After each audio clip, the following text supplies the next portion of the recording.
Meu pai foi o seguinte, em 1929, ele serviu o exército em Florianópolis, né? Ele fez terminado aquele ano que são obrigados a fazer, e meu pai voltou para aqui, para a Estação Cocal, que nós somos originários dali, a família, né? E depois, aqui ele se aperfeiçoou, já tinha dado início lá no exército, e aqui ele se aperfeiçoou mais, está entendendo? E tendo o apoio do meu avô, ele se estabeleceu num lugar que se chama Linha Espanhola, lá dentro no município de Cocal do Sul, né?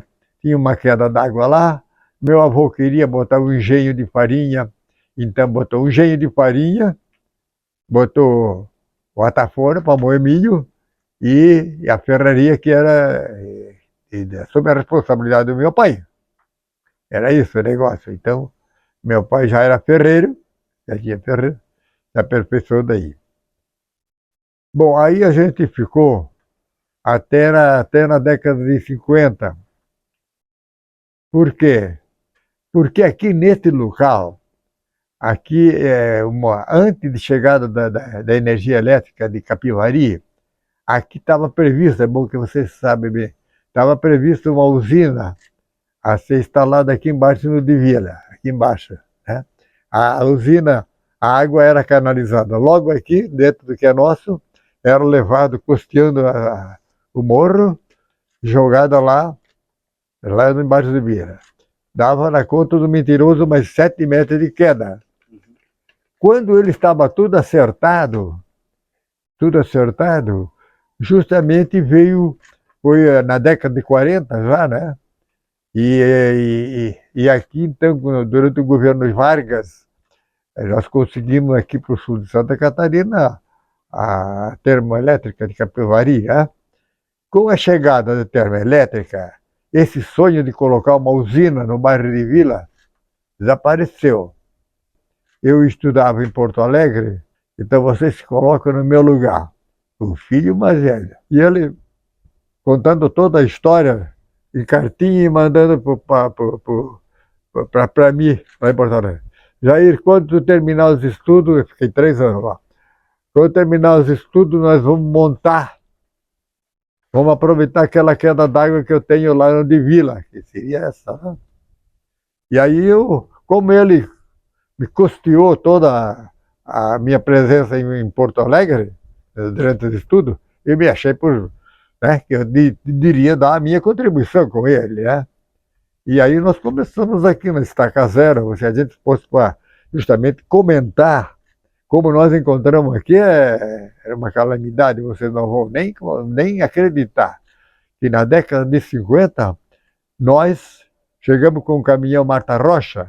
O caminhão Marta Rocha era um caminhão da Chevrolet, e era um caminhão moderno, né? Grande, carregado de tijolo e telha. Só que, quando nós tentamos entrar pelo de Vila, o caminhão chegou até aqui em cima do morrinho ali, onde tem o posto de saúde, caiu dentro de um buraco. Olha só como é que estava isso aqui. Bem pertinho do centro da cidade, né? Aí o motorista deu a volta por lá e tentamos entrar por aqui. Chegou ali onde tem a parreira do Paura, aí o caminhão encaixou, o barranco era tão apertado aí que encaixou ali. Aí o nosso vizinho ali soube que nós encontramos essa dificuldade, e ele então se ofereceu, diz, vocês depositam todo o material para o lado lá do rio, o rio é baixo, e vocês pegam todo o material, depois com carro de boi você leva para cá, né? E foi o que nós fizemos. O Antônio Fornaza tinha um caminhão Chevrolet, tinha que deixar lá na Epagre, ele morava aqui do lado, era nosso vizinho aqui, ele morava aqui, tinha que deixar o caminhão lá, o caminhão Chevrolet, e ele, porque não podia chegar aqui dentro, gente, não podia entrar. Então, o Jair só teve que, como é que para poder chegar, eu vou fazer a evolução chegar aqui? teve que me envolver na política. Eu até não era tanto interessado nisso, estava interessado era justamente com a minha indústria. Então, de fato, deu certo, mas foi obrigado a entrar na política. Né? Então, cada prefeito que entrava, a gente ia lá e todo mundo prometia, alguns cumpriam, outros não cumpriam, até que conseguiam levar o primeiro caminhão aqui dentro carregado de tijolo. O primeiro caminhão foi em 57. Dali para frente começou uma outra fase, a fase de construção, primeiro da ferraria, depois a construção primeiramente foi a represa. Fizemos uma represa, represamos o rio e desviamos para dentro, deu 3 metros de queda. Antes de nós iniciar aqui, a Uruçanga era composta de Cocal, Treviso, o Morro da Fumaça, né? E o que acontecia? Nós tínhamos uma delegacia poderosa aqui. Tudo que acontecia nesses municípios ali era levado para cá. Então, o seu Eugênio do Marchetti, que era o dono ainda desse mato aqui atrás, ele me dizia, olha só a bravura dos caras. Os caras que eram presos, de manhã cedo, quando amanhecia o dia, um policial na frente e eles no meio e outro policial lá atrás. O dia inteiro ali. Qual foi a vala que eles fizeram? 4 metros de largura. Tudo pelos pelos da cabeça. Tudo aqui. E então eu não assistia isso porque eu não morava aqui, mas o seu Eugênio de Bonamarquete, que era o que a vizinha que assistia aqui de camarote, porque o vizinho era ele, né? Ele precisava ver como é que os caras levavam a vida dura.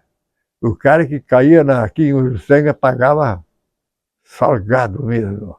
Caía aqui, né, na delegacia. Foi um fato que passou na história de Uruçanga que a gente tem por obrigação de comentar, né? Em 1951, quando pegou fogo a serra toda ali, eu via no Correio do Povo, jornal todo dia, a gente recebia o Correio do Povo, que era o jornal da época lá, né? E no Correio do Povo e a gente via a serra, não dá de acreditar, gente. Um fogo só daqui, por exemplo, né? Só via o fogo, o fogaréu tremendo, né? E aquilo foi muito marcante naquela época. Depois daquela vez, nunca mais deu, né? Esse fenômeno ali da natureza. Né? Comecei em Estação Cocal, na escola primária em Estação Cocal. Lá. Daí depois eu fui para Cocal. Cocal lá era até seria o secundário naquele tempo. Naquele tempo era, hoje não seria nada. Terminado o Cocal, lá, aí, como aqui não tinha ginásio, e a paixão é ter o ginásio, poxa. Você sai analisa a situação que estava essa Uruçanga, né? Não tinha ginásio. E aí o amigo do meu pai conseguiu tinha um colega muito que eu vou querer citar, eu e o Jarvis Gadziski, né? Então, meu pai encontrou a escola lá, aí ele matriculou eu e o Maximiliano Gadziski matriculou já. E nós morávamos juntos, na escola, 2 conterrâneos lá. Bom, para começar, quando eu entrei na política, o partido era a União Democrática Nacional, UDN. Por que era a UDN? Porque era o partido que tinha no governo, estava no governo do Estado. E nós precisávamos levar a energia elétrica aqui. Então, nós não tinha outra alternativa até de reforçar a UDN, União Democrática Nacional, tá? Porque era que tinha os que tinha a bola na mão, né? Tudo bem. Nós apostamos todos. A primeira eleição foi uma verdadeira cabeçada. Uma verdadeira cabeçada. Nós apostamos todas as fichas. Inclusive, eu era o líder aqui do Divina. aqui a UDN teve uma votação extraordinária. Modesta parte, mas foi muito, muito gratificante para mim e, ao mesmo tempo, a experiência que eu adquiri aqui nessa eleição. Perdemos a eleição. O Italino Bittioli, que depois se elegeu naquela eleição, vocês veem o que é, vocês vão dar destaque a esse fato que eu vou dizer agora. Eu estava com a minha mãe no hospital e o Bittioli tinha ganhado as eleições. Eu já tinha votado contra. E o Bittioli me viu que eu estava subindo a pé aí no hospital. Ele começou, ô Jair, ô Jair, ô Jair, ô Jair. E eu me fazendo de surdo, não imagina? Porra, o que é que eu vou dizer agora? Né? Mas no fim, bom, não dá, vou enfrentar, vou ver.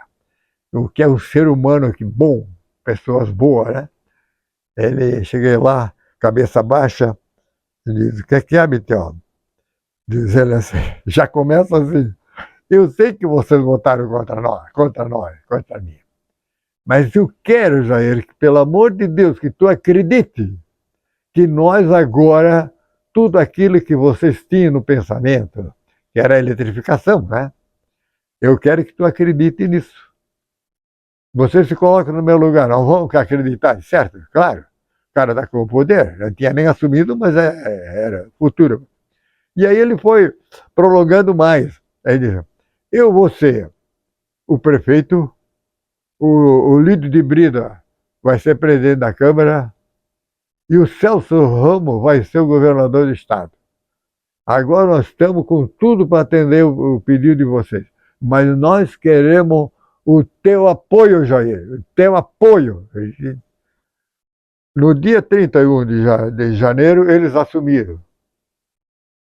No mesmo ano, no mês de abril, uma manhã cedo, eu estava tomando café, um Jeep, placa branca, para na frente da minha casa lá. Só o Jeep passava aqui dentro, tinha como passar, Jeep passava. Porque aquilo vai por tudo quanto é lugar, né?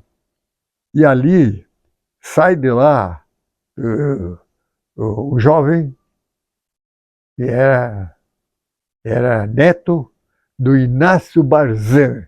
Inácio Barzan morava aqui no limite entre Orleans e Uruçanga, né? Eu conhecia. Inácio Barzan. Sai esse jovem e o motorista que estava ali, os dois saíram, todos os dois. O senhor é o Jair Meneghel? Aqui nós temos um pedido do governador, do Lídio de Brida, do Bittioli, para começar a fazer o levantamento, olha bem, essa é importante, fazer o levantamento topográfico daqui do Piligrim aqui em cima até nas Águas Moras. E eu perguntei para ele, e aí seria quando isso? Não, nós estamos aqui com todo o equipamento para começar amanhã. Coloca numa situação minha dela, né? Coloca. Aí disse, bom companheiro, o que eu posso fazer, no nosso alcance aqui, da minha família, nós estamos aí para ajudar. Nós estamos aí para ajudar, para fazer as coisas acontecer. Aí ele disse, opa, esse é que eu preciso mesmo. Mas diz ele assim, mas eu preciso de três operários. Aí eu, imensa, na hora, momento, já diz, bom, eu entro com um, Pedro Bittioli entra com outro, e o Olímpio de Vila com outro. Eu fiz por minha conta isso aí. E ali, no dia seguinte, no amanhecer do dia, os caras já estavam aí, com toda a instrumentada deles, né? Inclusive guardavam tudo do depósito que nós tínhamos ali. Bom, aí depois, então,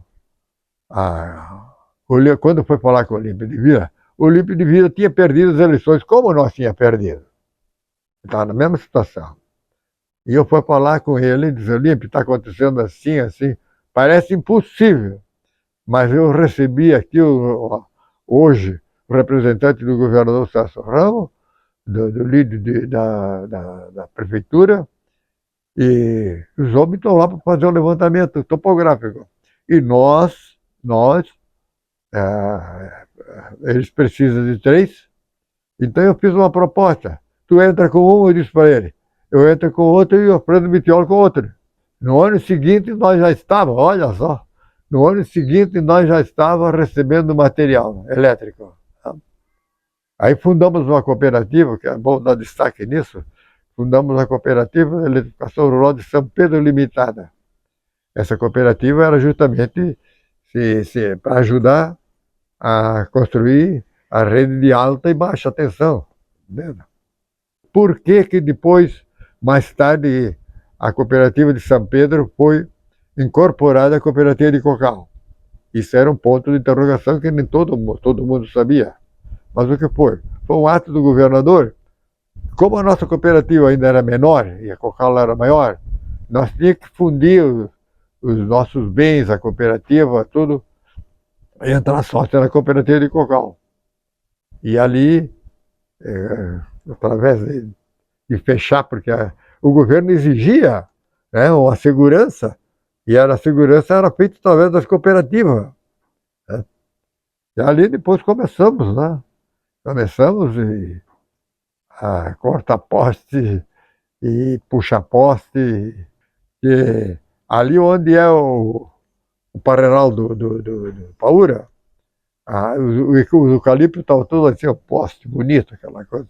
Aí nós cortávamos lá em cima e rodava, jogava ali, e daí, embaixo os caminhão pegava e transportava no lugar. Era uma fase que eu coordenava isso aí também. Né? Foi obrigado a assumir tudo, né? Não tinha uma outra liderança. Mais adiante, então, quando chegou, eu estou rindo porque aconteceu um fato muito interessante. O Bitiol chegou aqui e disse, Jair, eu sou obrigado a mandar o Mário Baldi com o caminhão lá em Florianópolis para pegar a primeira leva de material para vocês aqui. Verdade, está brincando? Não, não tem brincadeira. É hoje, tem que mandar esse caminhão hoje. Eu pensei que apelaram para a prefeitura, eu vou mandar o Mário Baldi, que era o motorista da prefeitura. Né? E aconteceu aquilo que a gente não esperava. Leonel Brizola, governador do Rio Grande do Sul, tentou dar um golpe de Estado lá. É um levante, como se dizia naquela época. Né? E justamente o caminhão da prefeitura estava dentro da ilha para se abastecer. Mas o exército, quando o Brizola levantou, o exército era contra o Brizola. Né? Então, o exército ele fechou o Morro dos Cavalos e fechou a Ponte Ercílio Luz e o coitado do homem preso lá dentro, sem dinheiro e sem nada. Pouco dinheiro. Aí o Bitiol veio falar comigo. Jair, eu recebi um telefonema do motorista nosso, do Mário, dizendo que ele estava peladinho, e não tem dinheiro nem para abastecer o carro, nem para vir embora. E agora com esse barulho todo ali, como é que nós vamos fazer? Que não podemos tirar de lá porque é um movimento de revolução ao mesmo tempo. Né? Aí dei uma sugestão para ele. Ô Bitiol, vamos fazer o seguinte, tu não tem nenhum amigo lá que tu é prefeito, telefona para ele emprestar? Eu vou contar esse fato porque também aconteceu isso, tivemos que, né? Tivemos que vai aprender. Aí o Bitiol pensou. Que barbaridade, Jair. Tu falaste a coisa, tem o Alziro. O Alziro era cunhado do Adão Bitiol. O Alziro era cunhado do Armando Bitiol. Uhum. Né? Então, esse Alziro, claro, emprestou dinheiro. Quando acabou o movimento, aí eles... a carga já estava no caminhão mesmo, né? E vieram embora. E a prefeitura era tão mal, que não tinha lugar nem para colocar um caminhão de material. E era 2 transformadores, o resto isoladores e fio de toda quanto é espécie, tudo que precisava para fazer veio naquele caminhão. Aí tu te coloca no meu lugar. Vem o Bitiol, aquele que me deu a mão para mim, né? Vem o Bitiol e diz aí, pelo amor de Deus, tu, vê se tu me quebra esse galho. Não tem um lugar ali para nós botar esse caminhão ali, a carga, né? Eu também pensei. E o Bitiol, aquela ali, aquela casinha ali, ó, é 6x6. É onde nós fizemos solda oxigênio, porque não tinha energia, tinha que ser oxigênio, né? Então eu digo, eu vou tirar o material dali, então botamos dentro dessa casa ali. Né? Mas cada peça, cada que saía, o Jair tinha que assinar toda. Foi mais uma fase que nós tivemos que vencer, né, com inteligência, capacidade, para poder justamente eletrificar essa região toda aí. Aí depois teve uma sequência que não terminou mais. Eletrificamos até as águas mornas, aí fechou o nosso compromisso. Aí veio a Eruski. A Eruski era do governo, então ela assumiu o nosso lugar. Era do governo. E até aí então levamos por tudo quanto era canto. Né? Se vocês pensassem o que eu passei justamente na minha juventude, sonhando de um dia chegar e ter uma lâmpada acesa, você nem imagina o que era, né? 74? Rapaz, tudo que você vê foi a partir de 72, você vê da Chapin, partiu para cá. Porque lá, onde nós estávamos situados ali, carregou tudo. Então, para nós foi começada a estaca zero. Foi três legislaturas. E tudo por amor à camisa. Essas 3 legislaturas que eu participei, quase 15 anos, nós não tínhamos direito a nada. O que acontecia? Aquele que ia ser vereador naquela época, ou ele tinha um ideal de ver as coisas diferentes, ou então, até não saberia explicar isso, como é que poderia ficar, né? Porque tudo, nós só tínhamos direito à nossa secretária, uma, que ela servia só, a economia do poder legislativo. Olha lá, a Didi, olha o que custava o legislativo naquela época. Só o pagamento da Didi, só. E o material que precisava, papel, essa coisa mais, né? E ver o que é que custa hoje o legislativo, só para vocês não ficar muito arrepiados. Eu vou contar a história do MDB, eu vou contar essa história bem interessante. Lá havia um grupo da UDN que se deslocou, é igual aqueles blocos de gelo que dá lá no Polo Norte, se deslocou do partido dele e ameaçava entrar com nós, mesmo, né? Ameaçava com nós. Então, tendo em vista que o reforço que a UDN tinha, que a gente mandava os caras mais ou menos bom, o Haroldo Belbate não era de jogar fora, era muita gente inteligente. Aí tem uma carrada deles lá que estava descontente com o grupo deles. Tá? Então, nós sabíamos que havia um descontentamento dentro da UDN. Havia. Os nossos lideranças tinham contato já com aqueles que queriam ver o circo pegar fogo, tá entendendo? E aí foi o que aconteceu, foi o seguinte. Aí nós marcamos uma reunião. Essa é interessante. Marcamos uma reunião na casa paroquial do padre aqui, mas o padre firme com nós, tá entendendo? Marcamos na casa paroquial. E o Roni Zaniboni, ele fechou a porta para nós não entrar na Arena 2, porque nós queríamos fundar a Arena 2 e eles ficavam com a Arena 1 e nós com a Arena 2. O MDB nem sonho tinha. Aí o Vânio vai a Florianópolis. A família dele já era mais da esquerda mesmo. Aí vai a Florianópolis e vai lá no diretório regional do MDB e leva os estatutos do partido debaixo do braço. Aí o padre Genor marca uma reunião lá na casa dele e enchemos a casa. Rapaz, vou contar, essa pode ter que ter dado destaque. Uma noite fria, mas fria mesmo.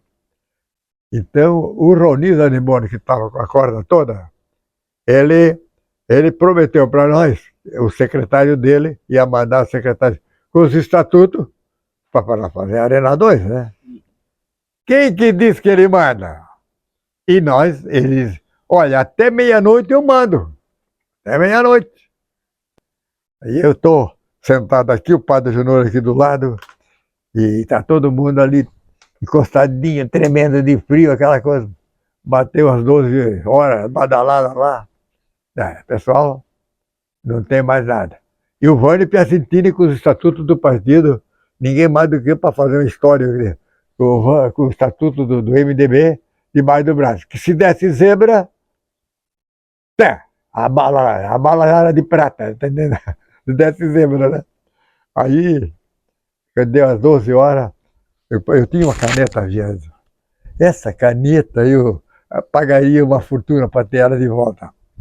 Aí o padre Júnior, sentado do meu lado, disse, vamos começar então a assinar o livro do Vânio, né? Que era o livro de ata. E ele pega a minha caneta e assina ele primeiro. Eu estou do lado dele, assino o segundo. E aí vai toda aquela turma que estava ali, todo mundo assinou, né? Pronto. Aí vocês vão ver a repercussão do outro dia seguinte na cidade. Vocês souberam que o MDB entrou no Partido Comunista? Vocês souberam que o Partido Comunista fez uma reunião? Olha que política radical lá. Fez uma reunião lá e eles fundaram o MDB.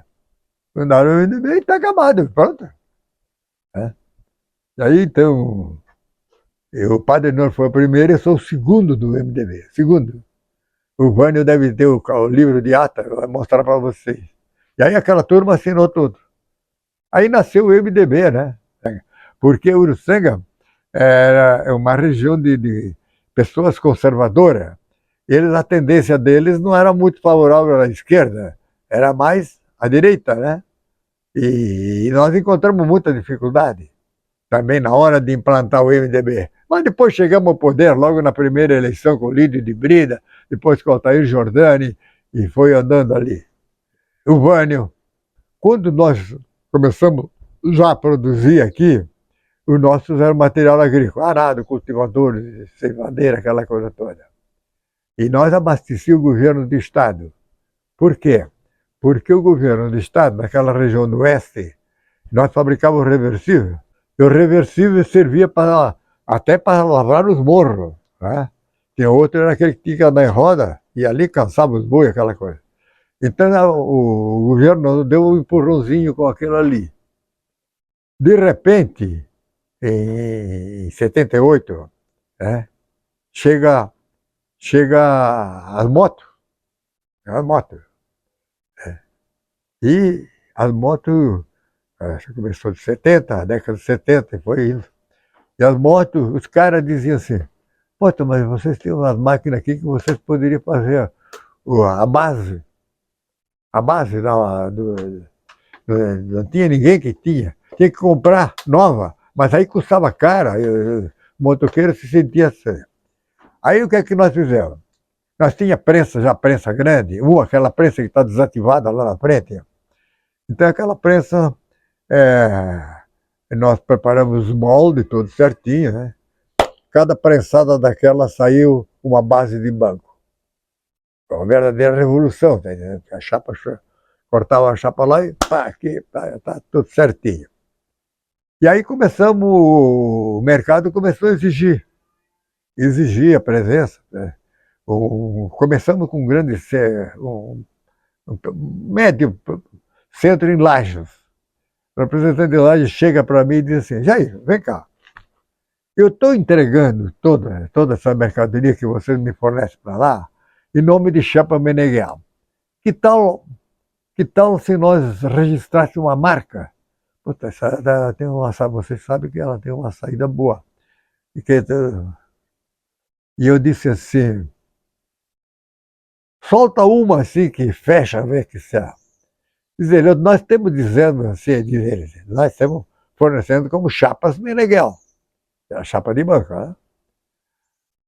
Eu daria assim, nós aproveitaria a chá e a PAN seria a última. Então nós faríamos o nome Chapan.